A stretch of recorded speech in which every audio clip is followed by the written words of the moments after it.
Pemirsa, Indonesia berhasil mencatatkan pertumbuhan ekonomi 5,61% di triwulan pertama 2026, lebih tinggi daripada sejumlah negara di kawasan, bahkan lebih tinggi daripada negara-negara anggota G20.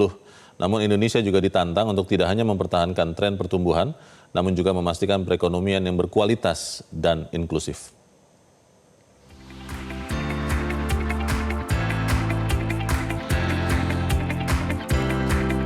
Pertumbuhan ekonomi triwulan pertama 2026 mencatatkan kinerja positif dengan capaian 5,61%, ditopang oleh penguatan signifikan dari konsumsi pemerintah, konsumsi rumah tangga, dan investasi. Tidak hanya itu, sejumlah indikator ekonomi lainnya pun tercatat positif dan menambah dukungan terhadap pertumbuhan ekonomi Indonesia. Kemudian indikator ekonomi terkini juga prospeknya positif, yaitu inflasi di bulan April ini sebesar 2,42%, kembali dalam bentangan 2,5 plus minus 1%. Kemudian indeks keyakinan konsumen di angka 122,9. Kemudian neraca dagang juga di angka 3,32 billion dan ini surplus 71 bulan berturut-turut. Dari posisi credit growth, ini dana pihak ketiga juga meningkat ke 13,55% secara year on year dan pertumbuhan kredit sebesar 9,49% secara year on year juga.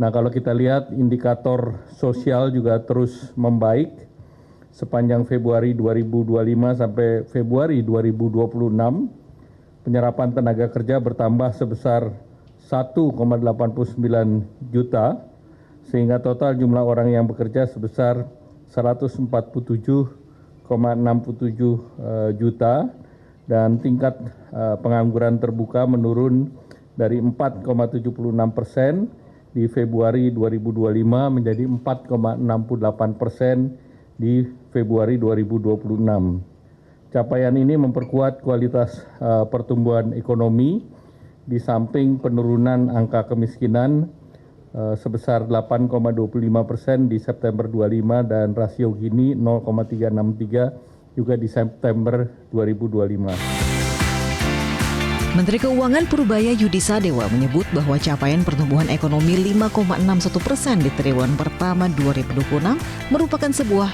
keajaiban.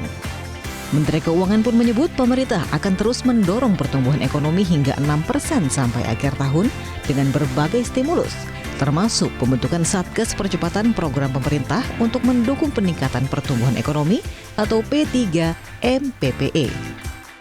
Apalagi kemarin kita bisa berhasil, kalau saya bilang sih keajaiban ya.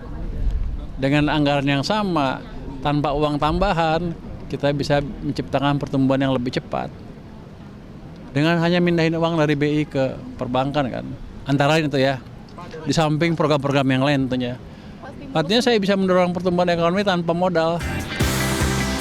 Meski demikian, ekonom makroekonomi dan pasar keuangan LPEM FEBUI Teku Rifki menyebut pertumbuhan ekonomi Indonesia masih belum mencerminkan pertumbuhan yang berkualitas karena masih belum meningkatkan daya beli, upah real, dan penciptaan lapangan kerja yang berkualitas. Tidak hanya itu, pertumbuhan ekonomi juga dinilai belum inklusif karena LPM FEBUI masih mencatat adanya penurunan kelas menengah. Memang belakangan pertumbuhan ekonomi yang tinggi itu tidak mencerminkan pertumbuhan yang berkualitas.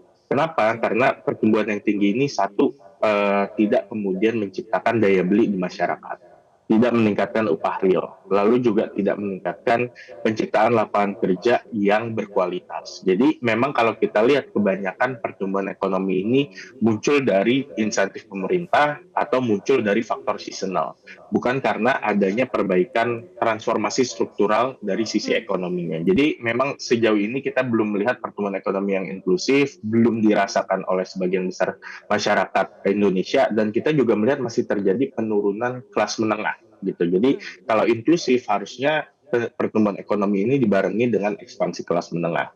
Jadi selama ini tidak terjadi, saya rasa pertumbuhan ekonomi memang belum mengisyaratkan terjadi secara inklusif. Kondisi ini pun diperparah dengan turunnya PMI Manufaktur Indonesia ke level 49,1 di bulan April. Kementerian Perindustrian pun menyebut kondisi ini disebabkan oleh faktor eksternal, yaitu konflik geopolitik di Timur Tengah, dan menyebut situasi ini hanya sementara. Kita ini sekarang dalam kondisi yang mungkin harus menjadi perhatian, dan yang menghadapi kondisi ini bukan hanya Indonesia, dan saya tetap percaya dengan resiliensi dari sektor manufaktur.